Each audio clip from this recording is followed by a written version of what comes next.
Next in. Welcome. It's official. We are here. We are recording. Welcome to Next In. Thank you. We are joined, very excited to have Jake Sally, who's COO of Jadu AR. So really excited to have Jake. I think this is our first, not here, but in a different world, in an augmented reality, a different reality. We might call it a mirrorverse. I don't know. Yeah, this is our first, not just reality, but some other form of reality person we've had on our show, which is pretty exciting because I think a lot of people recognize that we're headed in this direction. Maybe not full time. We're not going to live in virtual reality, but certainly everything from AR and VR is starting to become a bigger, more and more part of our current reality. So Jake, I really appreciate you joining. I'd love to hear more about Jadu, but really want to hear kind of your journey to getting to where you're at. Like, you're in a leadership role of an awesome company that's in many ways innovating, totally new frontier. So how did you get there? Give us a little bit about your story. Yeah, this is a very good time to be talking about this. I think I spent a lot of the pandemic kind of living in the mountains of Colorado, really trying to understand what is the narrative thread of my entire professional career. So, by way of background, I grew up in Denver, Colorado in the 90s, about as idyllic as it could possibly be. And I grew up on things predominantly video games and fantasy books. And when I was kind of getting ready to exit college, there were kind of two things I really knew. I was like, I never want to wear a suit and I want to keep reading and writing. That was it. That very quickly narrows down the fields that are available to you to effectively Hollywood. So I started my career working in Hollywood, working at a talent agency, which is WME-IMG. Exactly what you would expect from something like Entourage, staplers thrown at my head, late nights, early mornings. And I was working there. I enjoyed the work, but I was looking at my colleagues and, an assistant, you're doing 200 phone calls a day, 100 emails a day. It's not the most glamorous thing.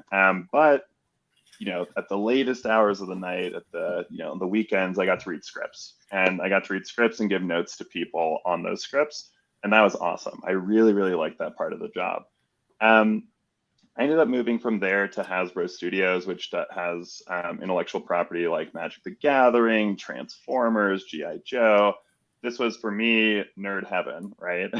I got to keep doing that same thing, reading and writing, giving notes on scripts, that side of things. And again, I liked these things, but I wasn't obsessed with them, right? It wasn't kind of permeating my dreams in the way that I was seeing a lot of my colleagues. They loved movies, they loved TV shows. And really, while I was at Hasbro, that's the first time I put on a virtual reality headset. And I immediately, the switch was flicked. I was like, this is it. This is my night and weekends. This is the thing. And, it's kind of combining these things that I loved, video games, and kind of the immersion that you get from that, the interactivity of games, with kind of almost like the dream state of reading fantasy books. So quit my job at Hasbro. I love that job. It was really fun, but I was like, I have to work in virtual reality. This is the future of everything. Oculus had just been acquired by Facebook. And so I was like, it's happening. It's happening right now. Gotta go. There were probably 3 companies in all of Los Angeles that worked in VR. And, I lied, cheated, and stealed my way into one of them, 2-Bit Circus, which, they're kind of like Imagineers for hire. So they would work with different companies to really make these fantastical things, these things that in the world of VR at this time, a lot of virtual reality was 360 videos and VR where you would stand or you would sit, but it was very static. You weren't really supposed to do anything besides look around. And what I loved about 2-Bit Circus is every kind of rule that was being developed for VR, they broke all of them. It was like, hey, don't make experiences where you're moving too fast. Otherwise, people are going to get motion sick. And they're like, well, what if we put a 360 camera on a Formula One car and rip that down the track? And these experiences, they'd ground them with kind of haptics, so rumble effects and different things that would kind of supersede the potential for you to get motion sick. And so I had this beautifully warped perspective of what was and wasn't possible, because I was working with these incredible engineers that were always pushing the limits. So every time I would go talk with them, and, you know, my role coming in was really to kind of like take some of the traditional Hollywood talent that I had grown up with, and introduce them to virtual reality with, you know, it's basically saying, hey, what if you had like an incredible engineering team to kind of take your Hollywood stories and turn them into VR experiences?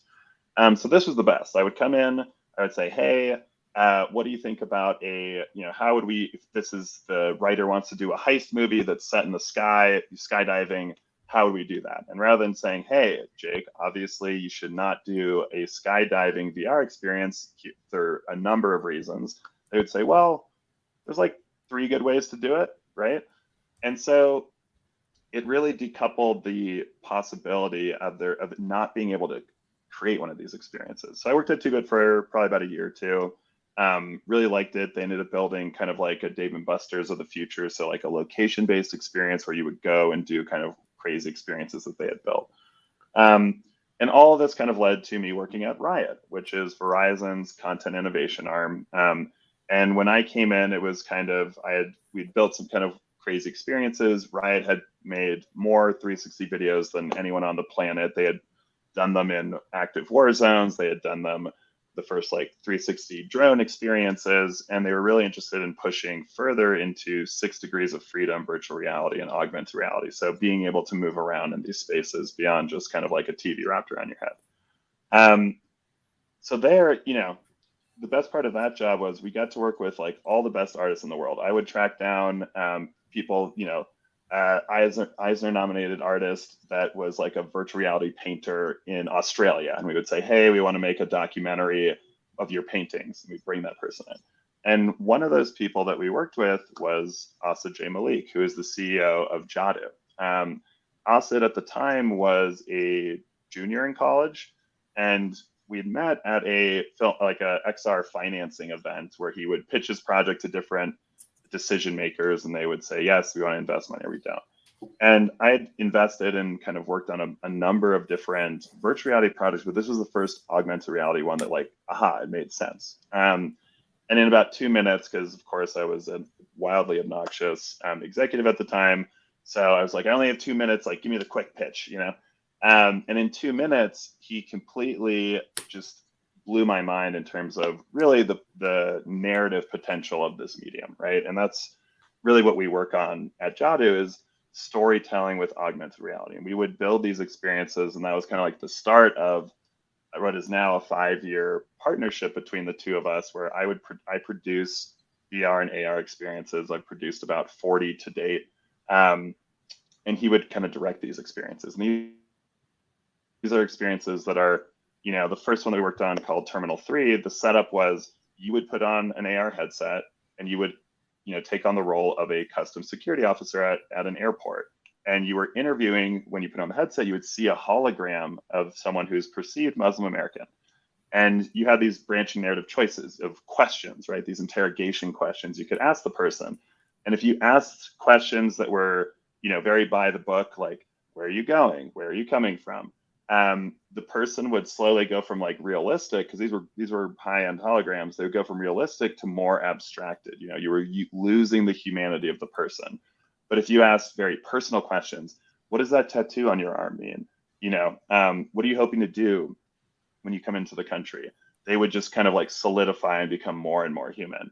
People, and so like you go through all this interrogation, it's probably like 10 minutes. And, you know, we built all of XR installations you do like a very elaborate set dressing. So we had built an interrogation room, 2-way mirrors, CCTV cameras, you know, like just one chair in the middle of the room where you have to sit and talk to this hologram. And at the end of it, you decide, are you going to let this person into the country or not?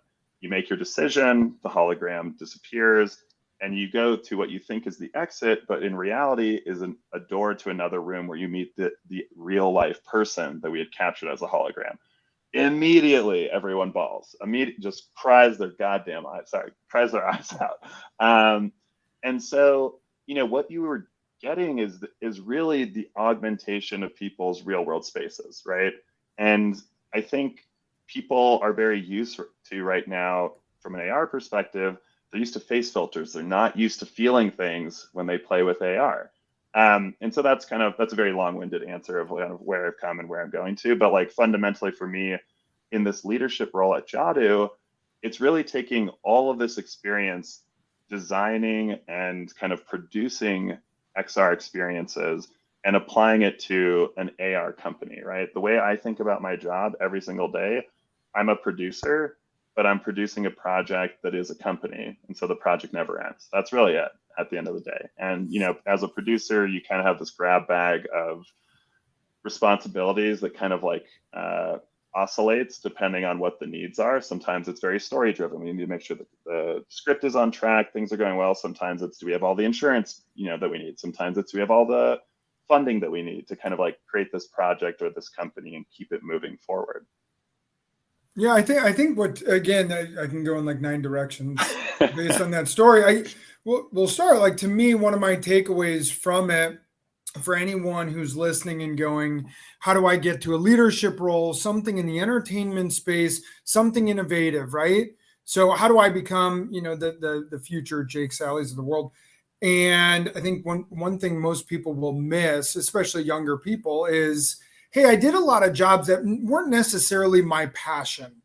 You know, it wasn't like I was just ultimately passionate about being a talent agent and the emails and the calls and all that, but that was a necessary evil. I learned, I mean, I'm guessing from all of those emails, all those calls, all the scripts you read, which was arguably in your mind at that time, the fun part, there was a lot of learning that came from every aspect of doing it, if nothing else, being immersed in that environment. But it wasn't your dream job per se day one. It was the necessary evil to learn and grow from it, right? Yeah, oh, definitely. And you know, I'm the oldest of in my family. It's like we were talking a little bit before we jumped on, Tyler, of like I have 3 younger siblings and like, you know, 19 nephews and cousins that all live within like a half mile of me growing up. So like I'm the oldest of this generation, right? So when I got a job, that was like the first person in the generation who had a job that wasn't like, everyone in my family is a lawyer, right? So this was like, I was like, I want nothing to do with law school. And, you know, I think the 2 things I would say to basically everyone is like, short of you being an engineer, is like, you need to know how to do relatively high, you need to be able to respond to emails very quickly, and like email management and deck building. If you can do those 2 things, probably 80% of jobs you're going to do great. But they're not glamorous parts of the job, but they are definitely the kind of like foundational backbone of most things that you're going to be doing. I think, you know, what I've seen through my career is like people who can't do those 2 things well, it gets tricky, right? And like the deck building, it's just conveying information. How do you let people know what it is you want to do, and ideally like evoke like a little bit of emotion, so it's not just a PowerPoint that people's eyes are glazing over. Like the way I call it the logic train. What's the logic train slide to slide, and how does it, you know, you want people to, similar to a movie or a script, you want people to kind of get lost in the dream of it, right? And like the moment they wake up is when you lose them. So, you know, whether it's a script or for a film or it's a PowerPoint presentation for a new initiative at a job, is like how do you let everyone dream the same dream is actually quite important. Yeah, I would add to it one last thing that I think you got from the calls is the communication skills to communicate the idea, not just in digital format, but also when you're pitching or talking to a boss or whatever. And so again, to your point of like, if you actually, even a lawyer, if you think about it, so many people go down that law field because they see the TV show of like the courtroom, but 95% of what a lawyer does is not in court. It's not in front of the judge with cameras on, you know, all this stuff. It's all of the discovery done beforehand, all of the briefing, it's organization of files. It's all of this stuff that allows them to be successful. Well, like, even when we think about the world of recruiting, right? A lot of people think that the world of recruiting, it's just like you're just talking to people 24/7 and you're helping them find a job. And it's just like, well, I mean, that's a portion of it, but like the research and discovery of even just finding the right people can be like the hardest part. And it's just like sifting through and doing research can be very difficult. And it's just like every job has that like thing that's just like, oh, there's some behind the scenes activities that become far more valuable than the day-to-day actions of what people assume are the core actions, right? Oh, definitely. So from a technical perspective, I'm also, this is a different train here, totally different train of thought. I'm like really intrigued with this. You've got AR, VR, XR, and it's like everyone wants to say, well, what do you see NFTs, as like and now we're going down that train and interactivity. Time out when I didn't say NFTs. So I said AR, VR, XR. How do you where do you draw the line in each of those three that goes, hey, we are a VR, strictly VR company versus we're in really augmented reality? Yeah, and so it's really like a gradient of immersion is how I think about it. I will say candidly, I still consider mixed reality kind of like this middle ground grab bag that I would say, like, even as someone who's worked in it for a long time, I've never really nailed down the definition in any meaningful way. Virtual reality is super easy. Total immersion, so that's on one end of the spectrum. Total immersion, your entire real world has been replaced by a digital world, characters, effects, representations. And then all the way on the other end, you have augmented reality, which is a overlay of digital objects over your physical world. And, I think within that, the other access is how many inputs are affecting that digital, the digital thing that you're seeing. So like why AR is so wild, especially right now. Like right now is the craziest time in the history of AR from my perspective. And again, I have a finite perception of it, but it's the last 5 or 6 years. I've worked with every major augmented reality headset, HoloLens, Magic Leap, HoloLens 2, mobile devices, iPhones. If it has AR capabilities, I've made a project with it. Why it's so crazy right now is that the capabilities that were originally reserved for a high-end headset like a HoloLens or a Magic Leap, the hardware is starting to trickle down right into mobile devices. And this is where it gets interesting because you can scale these things. And previously, so much of our work, me and Asa together, it's been on headsets because it was the only thing that could deliver something interesting, right? Like most mobile AR previously, you could put an asset on a flat horizontal surface or on a vertical surface, which is interesting. It's good for things like advertising or editorial, like pizzazz, but it's not good for making people cry, right? And like we're always pushing is like, how do we evoke emotion? And so the inputs you would have is, what's the lighting kind of coming in? What's the, temperature, location, which is something that obviously Pokemon Go popularized. And so your mobile phone now has so many sensors on it, right? That it's really able to take all of these different inputs and dynamically adapt the digital asset that you're seeing in augmented reality. And that's where things get interesting.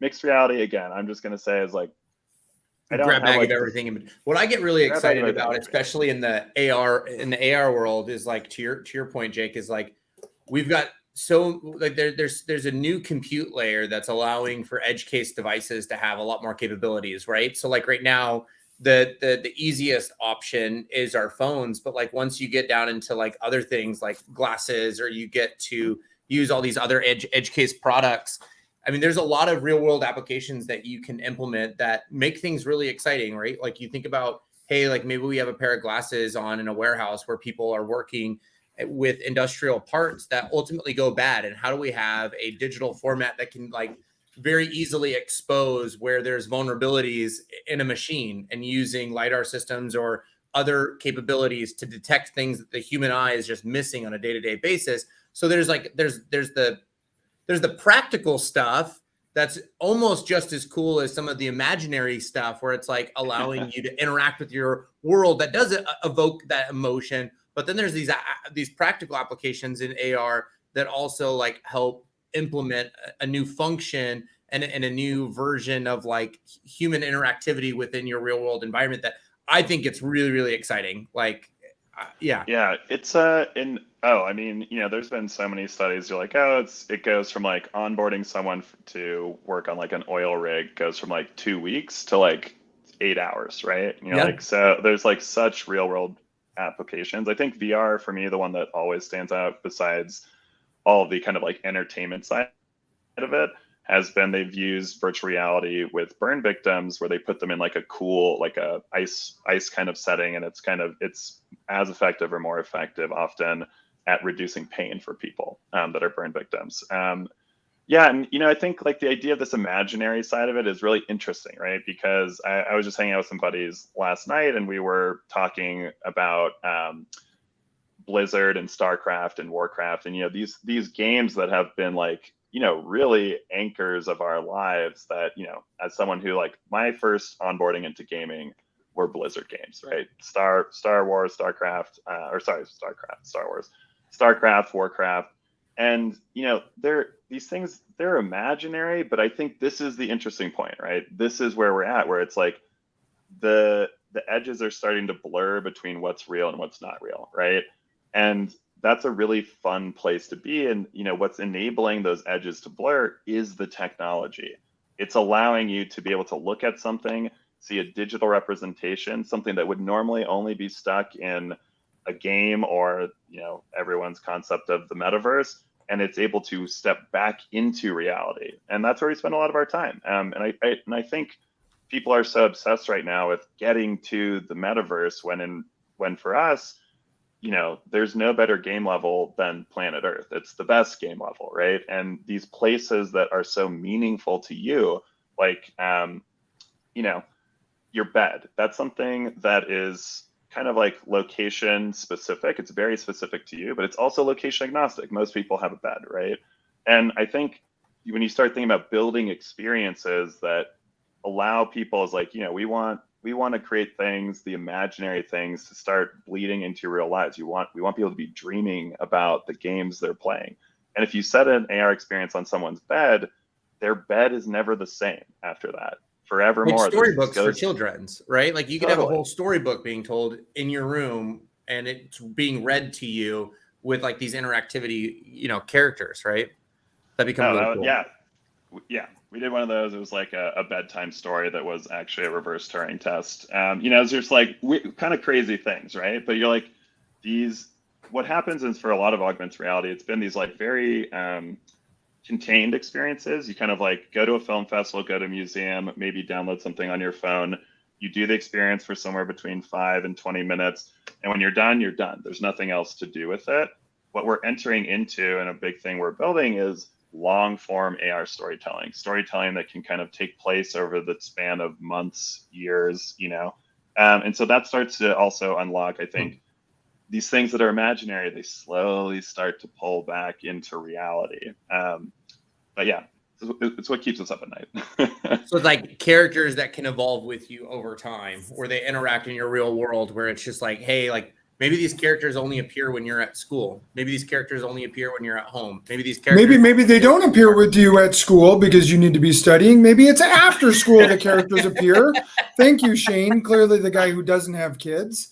I mean, look, we've made AR experiences for middle schoolers. Was like a whole track we did. We did a partnership and made like 2. I mean, like, look, to grow up now, unreal, right? It's like we made an experience where you got to, similar, like we took that hologram tech and we made a career day experience. Normally for career day, like one person goes to one classroom, kids can ask that adult like 10, 15 questions in an hour, and then they leave. You're like, oh, like what if you could make a hologram of that person, and you could have like 10, 15 people in your pocket, and you can project them into space. You can ask them questions, as many questions as you want on your own time.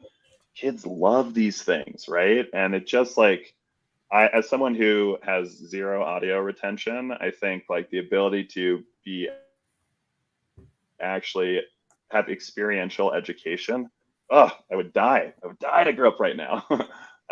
I think we're entering a really interesting phase on the education side, which is you're like, there is room for these things on oil rigs all the way to education. And I think the ability for it to become this kind of like ubiquitous technology, and it's really, we're in the phase where we're trying to figure out how do you apply it to these spaces, right?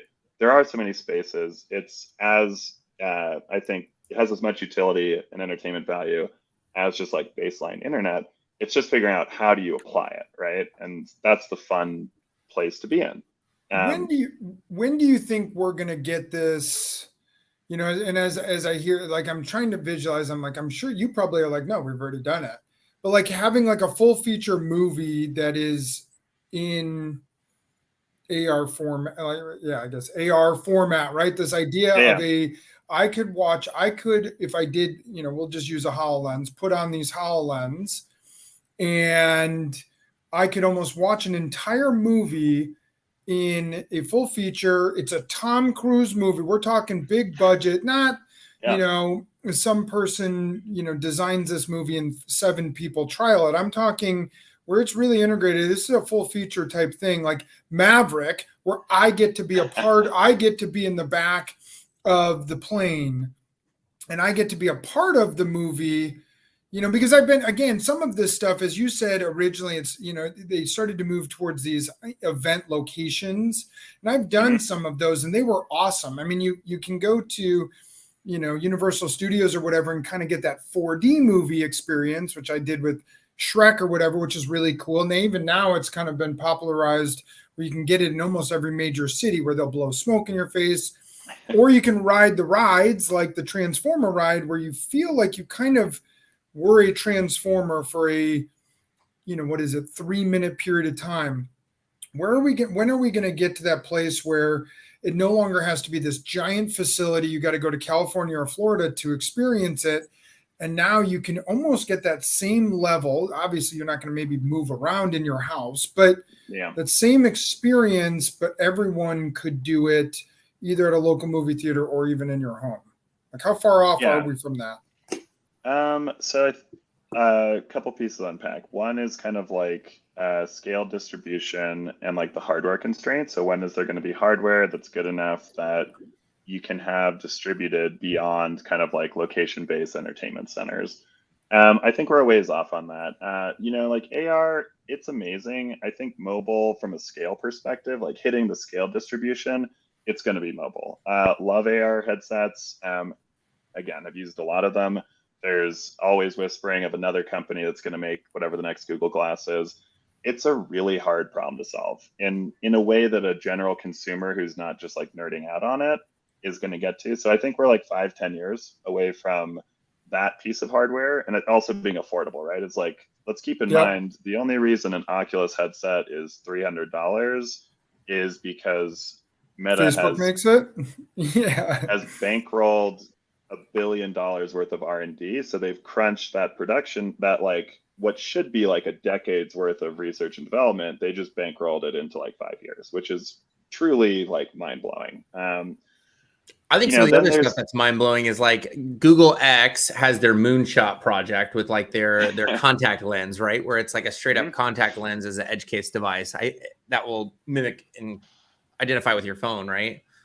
Yeah, so they've done some initial testing. There's a couple other companies doing contact lenses. It seems like it's on a path. Even the companies that are like, hey, we had our first successful test case, they're like, we got like a decade to go on this, which is okay, right? Is you're like, I think if you give people like technology that's like a full-on Pandora's box, you want to very slowly roll that out. You know, it's kind of we're going to come back to that. You finish your thought, but we're going to come back to that. That was actually my next question. So finish your thought though.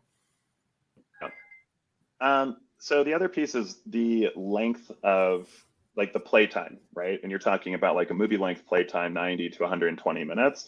I think augmented reality, it's probably like 2 or 3 years out from really getting to that. The biggest question is like, and this is something that keeps us up at night all the time, which is like, what are we've seen face filters. It's intentionally designed ultimately as a 2D video. That's the end game of a face filter. It's not the experience itself. It's you recording that experience and distributing it on a social media platform in a 2D format. What we spend a lot of time thinking about is AR native gameplay. So something that you are not trying to record a video or a picture of the AR, you're trying to experience the AR. Like I don't play Elden Ring to record videos of Elden Ring. You know, some people do it for streaming, but like I do it to play the game. That's the point. That type of storytelling, the big question is, what are the types of experiences that people want to do, right? For an extended period of time. And are people more interested in doing like a 30-minute play session every single day? Or are they interested in doing like a 4-hour play session once a week? And so this is like the experimentation phase. The entire point of this is like, now that we've built out a platform, now that you're not building a one-off experience that like once you complete it, you throw it away, it's the end, is to develop these pieces. So I think we're years off from unfortunately, like a Maverick Top Gun 2-hour bonanza, but that's okay. Where I find the most fun always is in we don't know what the best use case for this is going to look, or what the best version of this is going to look like. And I will just sprinkle in the piece of what Shane was getting towards, which is on the Web3 side. What's fun is figuring that out with a community of like-minded people who are excited about the future of augmented reality and want to participate in that, versus simply being handed something by Magic Leap, or handed something by Snapchat saying this is AR, but really saying we want to participate in the creation and iteration of what consumer augmented reality at scale starts to look like. And that's Jadu, right? That's what you're kind of a little That's bit. Jadu. Tell us, yeah. But seriously, tell us a little bit about Jadu. Then I'm going to come back to my other thought. Yeah. So, from the Jadu perspective, really what we are is it's a augmented reality game world that is really designed to, what we're building is designed to permeate both your physical and your digital life, right? So for us, what we're doing is this is going to be an app that's launching a little bit later this year. It's going to be a mobile app where you're able to experience augmented reality in a long form narrative storytelling format. And what we do is we created the app and the AR capabilities. We also create basically digital items like hoverboards and jetpacks, which allow your playable avatar to cruise and fly through this AR game world. And what we're doing additionally, we do a lot, is we're supporting and building out the ability for 3D NFTs that are characters. So, everything from, digital gorillas all the way through to digital zombies, all of these characters become playable in augmented reality. So rather than simply seeing, a profile picture you can use on Twitter, the point is this is actually a playable game character you can use in AR. And our team is about 50 people now, kind of coming from Activision Blizzard, Unity. We've got the woman who is leading Peloton's first game, all working on what the future of augmented reality looks like, and really designing and building utility and moments of wonder for people that we think on the Web3 side of things are best suited to kind of like jump into the space. That's awesome. And so, you mentioned where I brought in, these people from all these amazing spots. That leads to like where we're at. How do you get into, what are some of the challenges you've seen in finding talent, bringing in the top talent, maybe some things you've seen, some mistakes people have made in the interview process, people who, check a lot of the requirement boxes, but really you're looking at them like, hey, this is the part you're missing that would make you amazing to be at a place like Jadu, which is, it's a startup, right? This is not, a 50,000 person organization. This is a startup, so there's obviously some things you look for differently than some, than maybe Microsoft looks for. So I think it's actually one of my favorite parts of the job, which is basically unicorn hunting, right? Because you really, to work at Jadu, there's, people that, quick aside, which is like, if you want to work in augmented reality, if you're someone who's like a young Jake was like, VR is the craziest thing in the world, that's all I want to do, I want to quit my job and do this. If you have that like visceral reaction for augmented reality, there's really only a couple options, right? Is you can go work at something like Snapchat and build kind of like these quick disposable experiences that are really designed, again, for a 2D end game. You can work at something like a Niantic, which is very developer focused and is doing incredible work with things like Pokemon Go, but it's like they're building their SDK, which is for developers, people who have experience with game engines that can already know how to build. And then you've got things like Microsoft and Magic Leap, which are building the hardware component too, which is not as, it's really enterprise focused right now. There hasn't been historically an augmented reality game company, right? A team that is really building out the experiences and is really figuring out how do we allow different people that kind of go from like no coding experience to all the coding experience in the world to kind of like use these tools to build their own things. So for us, on the unicorn hunt, you really have to find people that are like really into augmented reality, right? We're an augmented reality company. If you do not have that passion, it's not really going to work. And you have to have, if you have a passion for AR, it means you're kind of getting into weird things. You're going to museums, you're, downloading apps on your phone that no one's ever heard of to kind of play around and see what it is about it. That's kind of like half of the equation. The other half of the equation is you have to be at minimum quite curious about the world of Web3 and like, what is the point, right? And like outside of the speculative asset side of it with NFTs and coins, the underlying technology and why is this the technology that is going to bring consumer AR to the mainstream? As someone who's, again, built a lot of AR, I've tried every business model using Web2 approaches. Like we worked on Verizon Media's ads platform and editorial platform. We've seen that side of it. We've seen like make a standalone experience, take it to a film festival, hope it gets licensed to a museum. We've like done that side of it. Release direct to consumer through like a mobile app. We've seen that side of it. There is a different emergent business model that the world of Web3 enables that allows a company like Jadu to even exist, right? And so that's really exciting. And so from like finding people, like for us, it always comes down to is like people that are curious. Like when I do an interview, I almost never ask the candidate a single question. I give the entire time to candidates to ask questions of me and what it is Jadu does.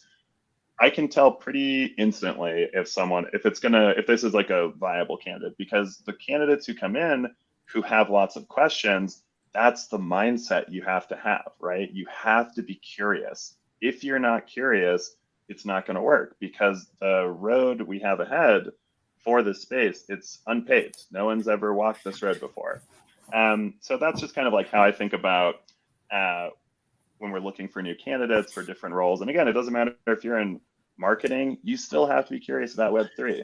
And the curious questions aren't like, what's your company benefits? The curious questions aren't what's like exclusively like how much are you paying? Like there are a lot of people that come in where they think that they have questions prepared. They're like, I got 15 questions, and like those are all logistics. Like none of those show those that are email questions, hired right? around the mission, the value of the organization, research that you've done. Like, do you care about our development practices? Maybe that's a technical thing that you can ask us. Do you care about how the team does stand-ups? Do you care about how the team values testing? Do you care about like those are things that you can ask if it has nothing to do with the Web3 domain, but like be careful on what kind of questions you ask in the first place. I know I walked away from an interview that we did even internally for us, where it was like not one of the questions was around our process or our mission or how we teach or how we coach or how we envision the company long term. The one in long-term question was like, where have you guys gone to where you think you're gonna go? And it's like, I don't know, double, triple.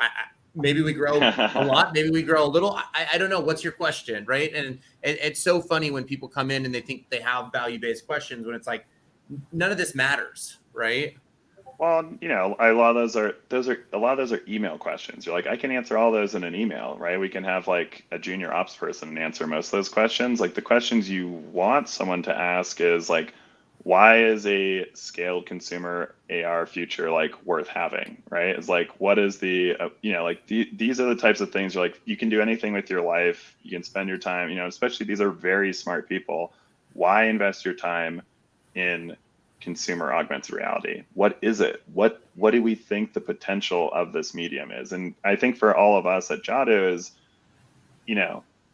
we're coming from like a very specific, generally like artistic background where it's like the development of AR as a medium was, a lot of the history where you're saying like, these are things that are taken to film festivals that are really pushing on these fundamental questions of like, what can augmented reality do that a movie can't do, that a video game can't do? And like, you really have to be able to answer some of these things when I was working at Riot, a lot of people would come in and they'd pitch me a project and be like, that's an awesome YouTube series, but that is not a VR experience, right?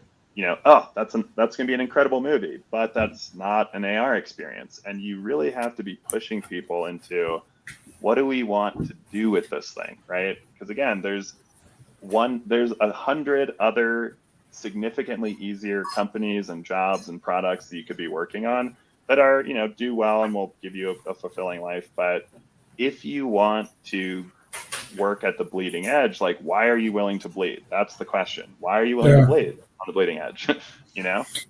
So if I'm this incredibly smart person and I can go do something over, one of these other companies, you said one involved in enterprise, why go to Jadu? What is if you could, this is clip this, snip this and go, this is what Jadu means and this is why you should come here. What is the reason why someone should go work at Jadu and work in that startup space and do something that's, as you call it, kind of on that bleeding edge? Yeah. Define a new medium, right? A medium of human expression. That's really at its core. And there's 1,000 ways to do that from our perspective. But if you want people to dream about the experiences you make, you're going to do it in augmented reality, right? And I think one of the things that we're somewhat frustrated with, and a big piece of why Jadu and AR right now is at this point, we've mapped most of the planet, right? Wikipedia has answers to every single question you've ever asked from now until the end of time. There's a real loss of the unknown and mystery in people's day-to-day lives. People can find the answers to almost anything. We really think that what we're building from a game perspective, the intent is to take these spaces, really your physical planet, every aspect of it that you think you know so well, and put a different lens on it, augment it in a way that it becomes new and mysterious. That is really special. And what we've seen over the last 5 years is when you do that from a faux interrogation room to a bedroom, it gives people a sense of wonder that cannot be captured with a movie. It cannot be captured with a game or a TV show, because all of those things are transporting you somewhere else versus, really transporting things to you. Which, to your point, you had mentioned, investigating somebody going, I'm the person that is going to accept or deny this person's ability to enter in the country. I get to personally interact face-to-face or semi-face-to-face with that person, where in a digital asset or even in a movie, it's so surreal that you don't have an emotional connection with that, right? It's just like when you tell somebody to F off in an email, it's a digital format. When you tell somebody to F off in a social media plane, it's very impersonal, but when it's in front of you and it's something that you could almost touch, or you can almost smell, or you could almost, that starts to evoke a much different response when you're interacting with that thing, right? And I think that's where it gets really exciting. And you're look, my fiance is a Hollywood screenwriter, so I love movies, I love TV shows. I had my wedding over the weekend, and we had a film score, right? It's that film score, when that thing hits, God, it hits so different, But on the the gradient of passive observer, right? I'm watching a thing and I have no input. My choices don't impact it. From passive observer to active participant, being on the active participant side affords you kind of just a different set of things. It can evoke different types of emotions. And when you're an active participant, you're a character in the story and your actions matter.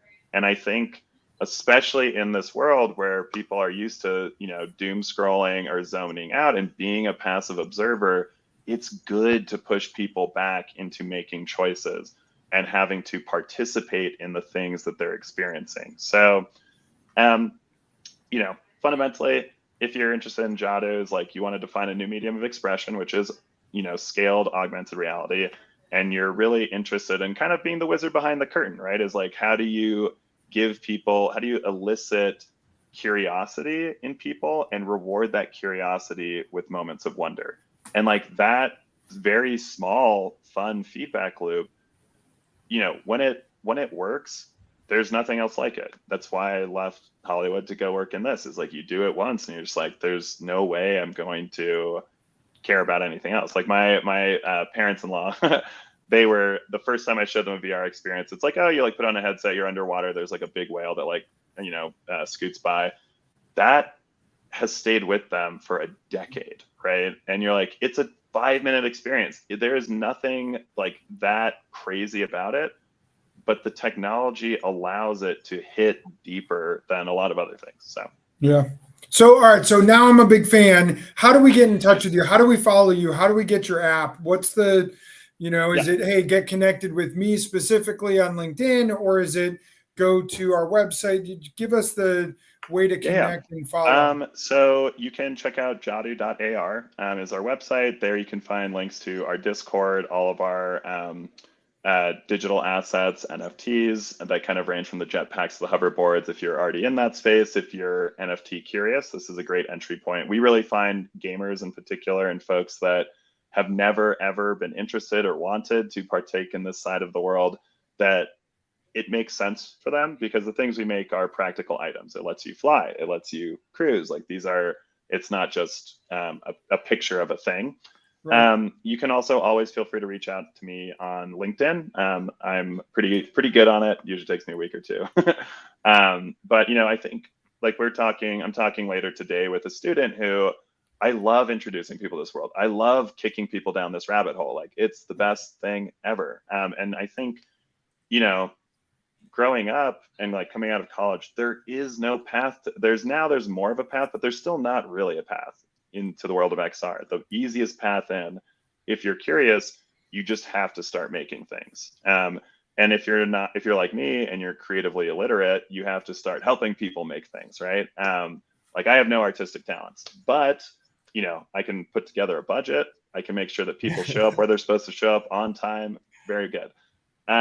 Hey, COO, it's a gay. I got it. That's the name of the game, and I would just get very familiar with the game engine, Unreal or Unity, but just like, I don't personally see a future where that's not like the bedrock of like, forget Microsoft Office, any of these other things, G Suite, none of that matters. Like, be game engine proficient. You have to be game engine proficient. And like, again, I've spent enough time asking enough engineers and messing around with it to be, dangerous, but not able to create anything. But it's a language and a literacy that you're going to need to work in this kind of like ecosystem. All right, new tangent here. We got two last questions. Yeah. They're semi. These are going to be personal questions. What is the and this is what I want to add. You mentioned Pandora's box, right? And it is, right? This idea that, like, to some extent, I can put in a contact lens and I can see whatever I want to see. And I don't want to lead the witness to tell you what I can see as some of the. I like the show Black Mirror. I'll be the first to, like, I love technology, but then I love Black Mirror and how it shows, if technology in the wrong hands, what can happen, right? What is some of the destruction or damage that we can do by putting in a contact lens, and someone else, to some extent, gets to create what that the hologram is and does, and we can change. Is it real? Is it not real? So what are some of the dangers with this? Let's say Pandora's box really does get opened in the wrong. What are some of the potential dangers or ethics that you guys have to almost at sometimes tackle and go, are we the ones changing people's reality, or are we allowing them to change their reality? Great question. I call this the dancing hot dog effect, which is like, I don't know if you remember Snapchat, like when they first introduced AR, they had just a little character, like a dancing hot dog that goes like this, nothing crazy. And people would put this thing everywhere, places you're not supposed to put a dancing hot dog, whether that's a cemetery or in church or whatever. It's like, I think fundamentally for us, it's very much about design, right? And you really, at the end of the day, you can't determine where people are going to put these things, and that's okay. It's good to give people responsibility, right? I think we're kind of like pushing too far into treating everyone like babies, like, and It's okay to put responsibility on people to, like when Pokemon Go came out, people were like walking into potholes or like driving off of cliffs, trying to get these Pokemon while they like, laser into their phone.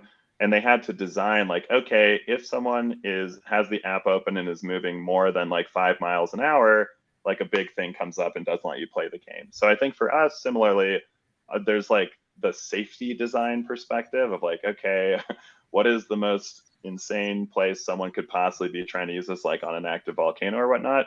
You can design around some of those things, but I do think it's okay for people to have to be responsible, right? On this idea of what, if I put in the contact lens and now suddenly I'm seeing something, maybe I'm a kid and I shouldn't be seeing. I think part of the design process is definitely some parental guidelines and things that are in place. I will say those, like, the internet exists, and people, I think my youngest cousins growing up, they've seen some things I didn't see till I was in college, right? Like, it's just, you have to, I think, as parents and as, young kids, really figure out like where you put your particular limits. We're not at a point where it doesn't mimic reality so closely that you can't tell the difference. It's getting there. It's not there yet. I think we're I hope, like more than a decade away from that. And, at that point, there's probably going to be some things where it's like, do the edges of the digital things, have like little markings or something that denotes, okay, this isn't real. So people don't go too far down the rabbit hole. But it's a great question. And it's an unanswered one. I enjoyed, if you remember the movie Her with Joaquin Phoenix, where he falls in love with his Siri, essentially, right? Yeah. And it was the movie was okay, but the concept behind the movie was like, wow, I guess at some point you start to think that your AI is what's the phrase? Alive, real, yeah, right? And I actually, there's some stuff going on at Google. There was a conspiracy or whatever that the guy who was basically in charge of communicating with the AI started to believe that it was, and so they had to put him on leave. And it's interesting. I love the idea of Black Mirror and how it gets you thinking of like all of these awesome things that we create that can train someone how to use an oil rig in 1/8 the amount of time can also, if used wrong, be wrong. And I totally agree with you. I totally believe in freedom, and I believe in responsibility and personal responsibility, and this whole idea that like the people who are walking into potholes and getting hit by cars playing Pokemon Go, it's like at some point that you're an idiot. That's your like, come on, like be a little bit smarter. Take some natural selection exists. Maybe not. I don't know. It's the idea of like, hey, I poured hot coffee. It's hot. It's hot coffee. Like, don't spill it and be careful with it because it's hot coffee. Like, so there's got to be boundaries, but there's also got to be some personal responsibility. It's an interesting discussion that we could probably have like 8 more hours on. So it's an entire evolving side of this that I think is, it's and look, different people or countries or states are gonna kind of like figure out where that line is. But I think intentional design, where the most important thing is you are thinking about it, right? And you're like, look, a knife can spread butter, it can stab someone, but the way you design it really dictates, like a hunting knife is very different than a butter knife, right? They look different, they handle different. So I think that side of it, that is in the control and is some of the responsibility of the people building. To your point, you can make a butter knife incredibly sharp. They don't, because the design is on purpose. It's not very difficult to slice your hand with a butter knife. If they made it incredibly sharp but it looked like a butter knife, people would probably more accidentally do it. So I get your point with the design is important if you're intentional with it. And look, it's the same thing. I don't know, like humanity is a gradient, and no matter what the technology is inert, there's a gradient of how people are going to use that thing. We see this with VR. We're going to see this with augmented reality, with video games. So I think just, trying to say is like, how do we kind of like firm in the edges of that gradient and like crunch it in if we want to, right? Maybe you don't. It'll be interesting to see where it goes in the next decade, as like, whether it is contact lenses or whatever. I'm like visioning RoboCop from the 80s or 90s. So, all right. So, last question. You're in Hollywood. You've been in Hollywood. You're involved in the movie space. Your spouse is in the screenwriting, so you better have a good answer for this. what is your favorite movie of all time? Oh, no question. Princess Mononoke by Hell Miyazaki. Yeah, by Miyazaki. How do I not know this? And Shane does. Yeah. I've never. This is because Princess Mononoke for me, man. Growing up, I used to do graffiti, and so I graffitied my entire bedroom where I did acid stained. I colored my floors, and I turned my entire bedroom into a forest with all of this. The forest ferrets. The forest ferrets, yeah. It's Miyazaki's darkest film. It's R-rated. I'll give you a piece of trivia because my favorite piece of movie trivia of all time. So Harvey Weinstein acquired the film, and normally when the Weinstein Co. would buy a film, they would kind of like re-edit it or change the music. There'd be all these like tweaks and changes they would make before they distribute it globally. And Miyazaki, when it got acquired, Harvey Weinstein got a package, and in the package was a samurai sword, and the samurai sword there's a note that just said no cuts. He didn't change anything about the movie, and he just released it. And you're like, it's just legendary, but it's such a good movie. It has all the themes of kind of fantasy to environmentalism. My favorite films are always films that are kind of like tackle moral ambiguity, or like there's intent, there's a good reason behind everything, and there's also like you can see the evil in all of it. It's a really, really special film, and you're like, look, I think there's some other Miyazaki films like, these ones are fine, but you're like, Princess Mononoke is a class above. I almost was going to go to college for animation and art specifically because of that movie. Between that and a couple other things, but I used to redo a lot of the art from that. Yeah. Okay. Well, that's a new one for me. I thought Braveheart was an easy answer, but I guess not. All right.